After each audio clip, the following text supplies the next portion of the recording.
ಜಾಸ್ತಿ ಮಾಡಿ ಇದನ್ನು ಒಂದು ಡಬ್ಬದಲ್ಲಿ ಸ್ಟೋರ್ ಮಾಡಿ ಇಟ್ಕೊಂಡ್ರೆ 6 ತಿಂಗಳಾದರೂ ಇದು ಹಾಳಾಗಲ್ಲ, ಅಷ್ಟು ಚೆನ್ನಾಗಿರುತ್ತೆ. ನಮಸ್ತೆ ಎಲ್ಲರಿಗೂ, ಎಲ್ಲರನ್ನು ಸುಸಿಸ್ ಕಿಚನ್ಗೆ ಸ್ವಾಗತ ಮಾಡಿಕೊಂಡು ಇವತ್ತು ಅದ್ಭುತವಾದ ರೆಸಿಪಿ ಮಾಡ್ತಾ ಇದ್ದೀನಿ. ಬನ್ನಿ ಹೇಗೆ ಮಾಡೋದು ನೋಡೋಣ. ನಾವಿವತ್ತು ಒಂದು ರುಚಿಯಾದ ಮ್ಯಾಂಗೋ ಕ್ಯಾಂಡಿಯನ್ನು ಮಾಡಿಕೊಳ್ಳೋಣ.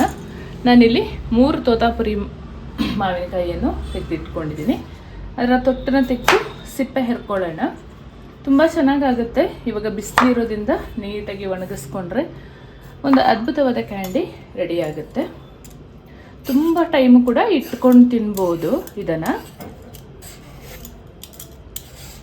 ಈ ಹಸಿರು ಕಲರ್ ಇರುವ ಸಿಪ್ಪೆ ಎಲ್ಲ ತೆಗೆದು ಆಮೇಲೆ ಉದ್ದಕ್ಕೆ ಕಟ್ ಮಾಡ್ಕೊಳ್ಳೋಣ.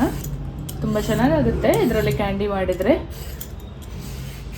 ನಿಮ್ಮ ಮನೆಯಲ್ಲಿರುವ ಯಾವ ಮಾವಿನಕಾಯಿ ಆದರೂ ತಗೋಬಹುದು. ಸ್ವಲ್ಪ ನೀರನ್ನು ಬಿಸಿಗೆ ಇಟ್ಕೊಳ್ಳೋಣ. ಬಿಸಿ ನೀರಿಗೆ ಒಂದು 3 ನಿಮಿಷ ಹಾಕಿ ಈ ಮಾವಿನಕಾಯಿನ ತೆಗೆದು ಬಿಡಬೇಕು.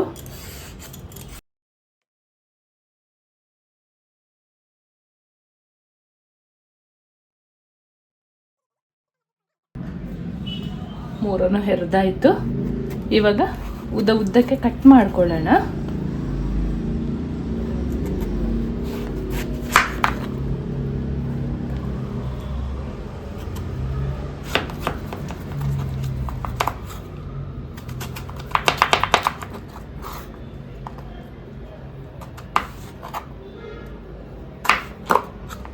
ಈ ರೀತಿಯಲ್ಲಿ ಕಟ್ ಮಾಡಿದ್ರೆ ಆಯಿತು.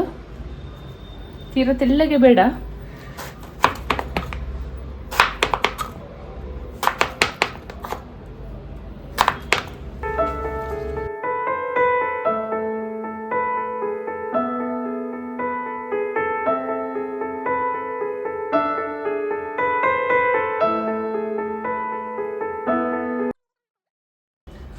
ಈ ರೀತಿಯಲ್ಲಿ ಉದ್ದ ಕಟ್ ಮಾಡಿ ಇಟ್ಕೊಂಡಿದ್ದೀನಿ.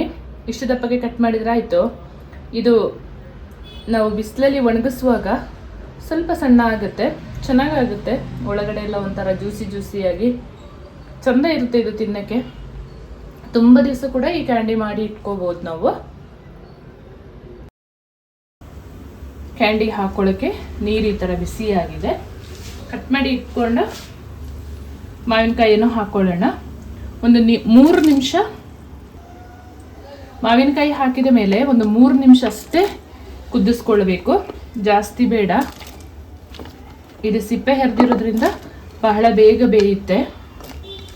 ಬೆಂದು ಹೋದರೆ ಕ್ಯಾಂಡಿ ಮಾಡೋಕ್ಕಾಗಲ್ಲ. ಮಾವಿನಕಾಯಿ ಬೇಯಲಿಕ್ಕೆ ಹಾಕಿ 5 ನಿಮಿಷ ಆಯಿತು. ನಾನು ಸ್ವಲ್ಪ ಜಾಸ್ತಿ ಹಾಕ್ಕೊಂಡಿರೋದ್ರಿಂದ ಒಂದು 5 ನಿಮಿಷ ಬೇಯಿಸ್ಕೊಳ್ತೀನಿ ಅಷ್ಟೇ. ನೋಡಿ, ಕಲರ್ ಚೇಂಜ್ ಆಗಿದೆ.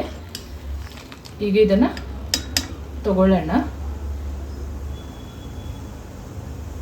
ನೀರು ಸ್ವಲ್ಪನೂ ಇರಬಾರ್ದು.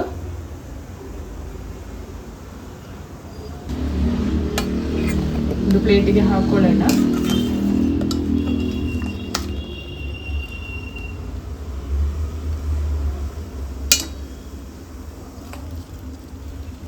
ಈ ಥರ ಕಲರ್ ಚೇಂಜ್ ಆದರೆ ಕರೆಕ್ಟಾಗಿ ಆಗಿದೆ ಅಂತ ಅರ್ಥ. ಜಾಸ್ತಿ ಬೇಯಿಸ್ಕೊಳ್ಳೋದು ಬೇಡ.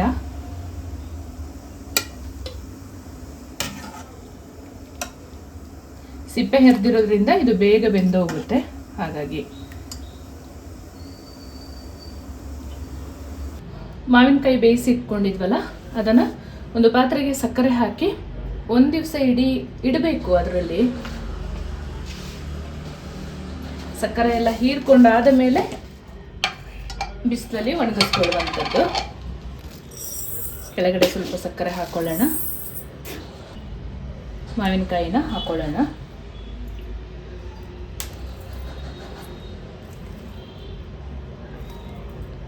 ಮಧ್ಯದಲ್ಲಿ ಸ್ವಲ್ಪ ಸಕ್ಕರೆ ಹಾಕೊಳ್ಳಬೇಕು.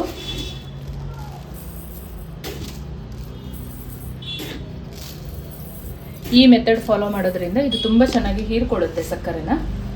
ಒಮ್ಮೆಗೆ ಮೇಲ್ಗಡೆಯಿಂದ ಹಾಕಿದರೆ ಕೆಳಗಡೆ ಎಲ್ಲ ಅಷ್ಟು ಚೆನ್ನಾಗಿ ಹೀರ್ಕೊಳ್ಳಲ್ಲ. ಹಾಗಾಗಿ ನಾನು ಇಷ್ಟು ಮಾವಿನಕಾಯಿಗೆ ಒಂದು 150 ಗ್ರಾಮ್ ಅಷ್ಟು ಸಕ್ಕರೆ ಯೂಸ್ ಮಾಡ್ತಾ ಇದ್ದೀನಿ.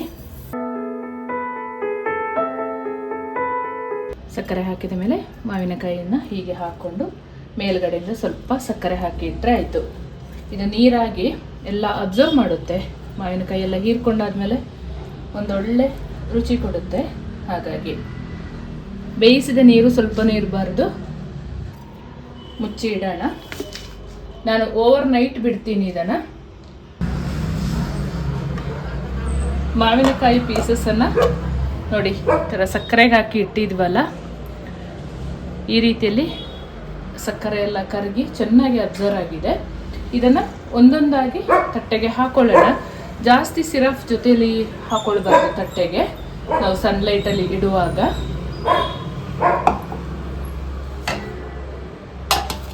ಈ ರೀತಿಯ ಅಗಾಲವಾದ ತಟ್ಟೆನ ತಗೊಳ್ಳೋಣ.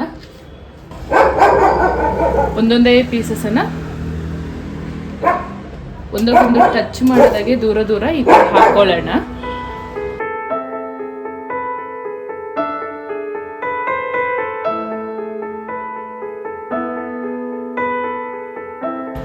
ಇನ್ನೊಂದು ತಟ್ಟೆಗೆ ಕೂಡ ನಮ್ಮ ಕ್ಯಾಂಡಿನ ಹಾಕೊಂಡಿದ್ದಾಗಿದೆ. 2 ದಿವಸ ಬಿಸಿಲಲ್ಲಿ ಒಣಗಿಸಿ ಆದ ಮೇಲೆ ನಮ್ಮ ಕ್ಯಾಂಡಿ ಎಷ್ಟು ಸೂಪರ್ ಆಗುತ್ತೆ ನೋಡೋಣ. ಮಾವಿನಕಾಯಿ ಪೀಸಸನ್ನು ಹಾಕಿ ಇಟ್ಟಿದ್ವಲ್ಲ ನಾವು ಸಕ್ಕರೆಗೆ, ಆ ನೀರು ನೋಡಿ ಎಷ್ಟು ಕ್ಲಿಯರ್ ಆಗಿದೆ ಅಂತ. ಇದನ್ನು ಜ್ಯೂಸಿಗೆಲ್ಲ ಬಳಸ್ಬೋದು, ತುಂಬ ಚೆನ್ನಾಗಾಗುತ್ತೆ. 2 ದಿವಸ ಆದ ಮೇಲೆ ನಮ್ಮ ಮ್ಯಾಂಗೋ ಕ್ಯಾಂಡಿ ನೋಡಿ ಈ ರೀತಿಯಲ್ಲಿ ಡ್ರೈ ಆಗಿ ಚೆನ್ನಾಗಾಗಿದೆ. 2 ದಿವಸ ಬಿಸಿಲಲ್ಲಿ ಒಣಗಿಸ್ಕೊಳ್ಬೇಕು. ಎಷ್ಟಿತ್ತು ಒಣಗಿ ಎಷ್ಟು ಸಣ್ಣಗಾಗಿದೆ ನೋಡಿ, ತುಂಬ ಚೆನ್ನಾಗಾಗುತ್ತೆ. ಇದರ ಮೇಲೆ ಸ್ವಲ್ಪ ಸಕ್ಕರೆ ಪೌಡ್ರನ್ನು ಹಾಕಿ ಮಿಕ್ಸ್ ಮಾಡ್ಕೊಳ್ಳೋಣ. ಜಾಸ್ತಿ ಮಾಡಿ ಇದನ್ನು ಒಂದು ಡಬ್ಬದಲ್ಲಿ ಸ್ಟೋರ್ ಮಾಡಿ ಇಟ್ಕೊಂಡ್ರೆ 6 ತಿಂಗಳಾದರೂ ಇದು ಹಾಳಾಗಲ್ಲ, ಅಷ್ಟು ಚೆನ್ನಾಗಿರುತ್ತೆ. 1 ಚಮಚದಷ್ಟು ಸಕ್ಕರೆ ಪೌಡ್ರ್ ಹಾಕ್ಕೊಂಡು ಮಿಕ್ಸ್ ಮಾಡ್ಕೊಳ್ಳೋಣ.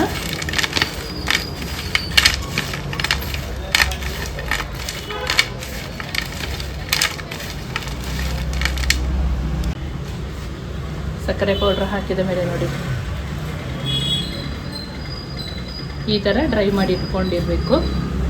ತುಂಬ ರುಚಿಯಾಗಿರುತ್ತೆ. ಒಂದ್ಸಲ ನೀವು ಟ್ರೈ ಮಾಡಿ. ಇವಾಗ ಮ್ಯಾಂಗೋ ಸೀಸನ್ ಅಲ್ವಾ, ಯಥೇಚ್ಛವಾಗಿ ಮಾಡಿ ಇಟ್ಕೋಬೋದು. ಒಳ್ಳೆ ಬಿಸಿಲು ಕೂಡ ಇದೆ, ತುಂಬ ಚೆನ್ನಾಗಾಗುತ್ತೆ, ತುಂಬ ಟೇಸ್ಟಿಯಾಗಿರುತ್ತೆ ಕೂಡ. ಒಂದ್ಸಲ ಟ್ರೈ ಮಾಡಿ. ನಿಮ್ಮ ಅಮೂಲ್ಯವಾದ ಕಮೆಂಟ್ನೊಂದಿಗೆ ತಿಳಿಸ್ಕೊಡಿ. ನಾನು ಹೇಳಿದ ಮೆಥಡಲ್ಲೇ ಒಂದ್ಸಲ ಟ್ರೈ ಮಾಡಿ. ಹಾಗೆಯೇ ನನ್ನ ಚಾನಲ್ಗೆ ನೀವು ಹೊಸಬರಾಗಿದ್ದರೆ ಪ್ಲೀಸ್ ಸಬ್ಸ್ಕ್ರೈಬ್ ಮಾಡ್ಕೊಳ್ಳಿ. ಪಕ್ಕದಲ್ಲಿರುವ ಬೆಲ್ ಬಟನನ್ನು ಕ್ಲಿಕ್ ಮಾಡೋದನ್ನು ಮರಿಬೇಡಿ. ಹಾಗೆ ನಿಮ್ಮ ಫ್ರೆಂಡ್ಸ್ ಆ್ಯಂಡ್ ಫ್ಯಾಮಿಲಿಗೆ ಹೆಚ್ಚು ಹೆಚ್ಚು ಶೇರ್ ಮಾಡಿ, ನನ್ನ ಚಾನಲ್ಗೆ ಸಪೋರ್ಟ್ ಮಾಡಿ. Thank you.